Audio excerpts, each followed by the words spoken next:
Yan, good day po mga kaamigo. Kumusta po kayong lahat dyan, sa lahat ng mga subscriber at followers ko. Shout out po sa inyong lahat at sana po ay nasa mabuting kalagayan kayong lahat dyan. This video po ay may panauhin po tayo. Isang bisita na isang antingero at dito sa Butuan City na kilala rin, walang iba kundi si Brother Joel. Kumusta po? Kumusta bro? Kumusta yung natin? Hanap buhay natin. Okay, gihapon.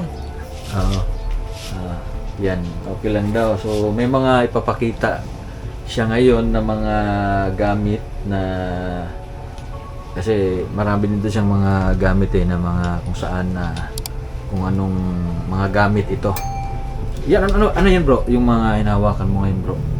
Bako sa unggoy to bro. Bako sa Para sa haplas sa mga buntis. Dali panganak. Bakos ng unggoy. Itong garapan na to. Para sa yung mga anak pa lang. Panganak pa. Yung panghaplas lang. Para madaling makahanap. Madaling panganak. Ayun. So paano to gagamitin bro? Bali lang, haplos lang sa tiyan. Haplos sa tiyan. Tatlo. Tatlong tatlo. So anong nasa laman ito bro? Anong mga kahoy na mga nito? Bako sa unggoy yan bro. Yung tinatawag nila na kahoy? Bakos na bakos, may tawag nila bakos nga kahoy. Bakos sa unggoy may gitawag nila. Yung siguro yung palaging tinutungtungan ng unggoy, ganun. Ganun. Ganda pala nito, no? Ganito. So yung iba bro, pakita natin yung iba. Ito bro, ano yan bro? Lunas na kahoy para sa mga katol-katol sa marno ka pinagan sa mga halas. Gamitin iro-iring. So ibig sabihin, anong kahoy to bro? Lunas na kahoy. Yung tinatawag lang himag At saka lunas. Para panghalas. Sa lahat ng mga kati-kati. Lahat. Yeah, lahat ng mga kati-kati, yung mga kagat ng langgam, yung mga aso. Gamot ito. Paano to gagamitin bro? Ihaplas lang, pwede rin haplas. Haplas lang. Gapas, haplas lang. Haplas lang. Okay. Pwede pa mainom? Pwede inumin din. Ayos pala to. Ito bro. Muna ang kuwan kuwan sa hilog. Dipinsa, pangwakwak, pwede pa ni siya. Yun yung parang to bro. Barang, ulam. Depensa spiritual. Tiraon tanan ni siya. Depensa sa mga sumbalik ni siya nga na-inventory sa imo. Pati na rin sa tao. Okay. Sumbalik na. Ano man bro? Salindugok para sa pangtindahan to. Salindugok? May gitawag nila salindugok ng kahoy. Para sa mga naiba pang negosyo. Tiraon tanan.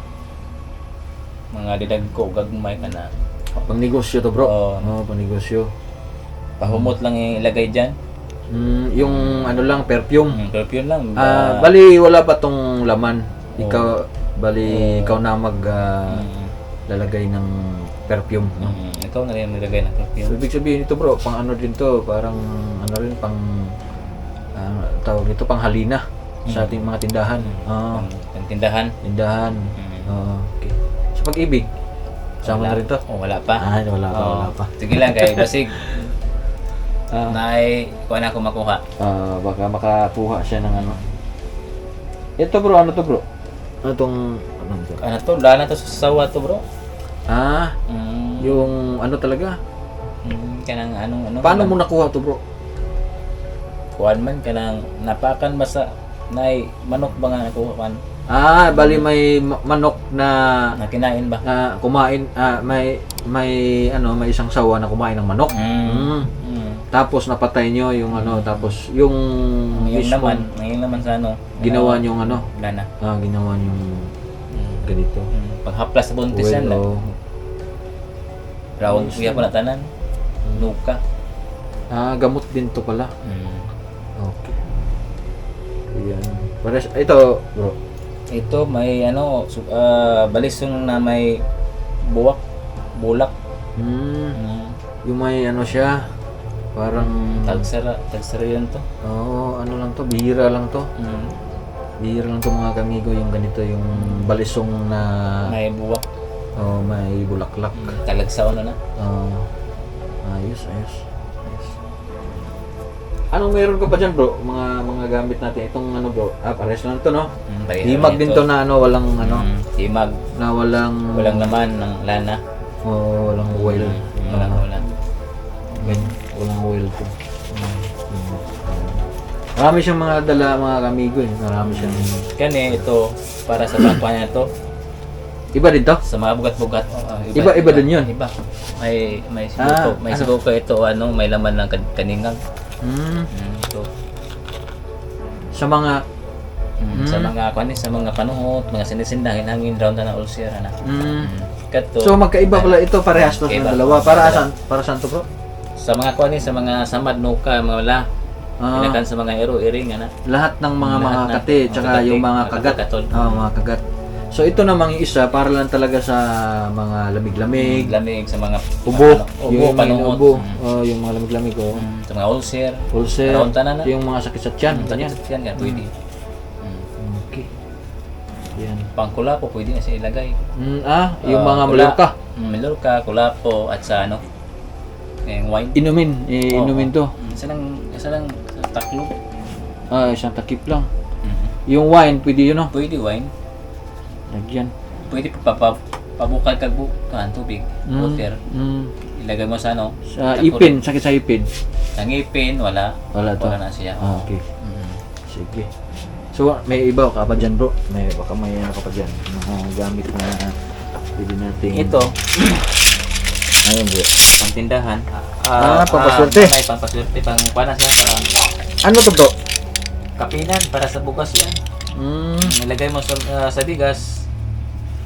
Sa bigas, yung nagninegosyo ng bigas, bro? Ano to, bro? Kapinan. Nalagay gitawag nila kapinan. Anong shell to na siya makukuha sa matabang na o sa dagat? Sa dagat na yun. Sa dagat yan. Sa dagat. Ito, bro, ano to, bro? Mga Japon, mga panuhot. Sa panuhot, yung klase na yun. Kasama yun. Kasama yun siya. Wala nang iba na, bro, no? Parehas na, no? Lahat. Lahat. Parehas. Ito ang pangamay. May ito ilagay ko sa akin. May pangamay dito. Ba? Pangamay dito na to. Pangkamhir. Ito pangamay. Lagay ito sa ano. Wala maliliit dito, bro, no? May maliliit dito eh. Wala. Sa akin kasi nakukuha yun sa akin ako pang negosyo. Malaki panghapla sa akin wala na. Ano nilalagay mo diyan, bro? Pahumot. Pareha di Japon na ni. Perfume. Perfume Japon mo. Yan. Mga kamigo. Pangamay. Meron ka ba dyan, bro? Wala na, bro. Cellphone na lang. Sige. Ayan mga kamigo, kung may gusto po kayo sa mga gamit ni Bro Joel, mag-PM lang po kayo sa Amigo Nuts EB page or contact me sa cellphone ko 099555-00142. At hanggang dito na lang po yung video natin at salamat po sa walang sawang suporta ninyo at salamat po.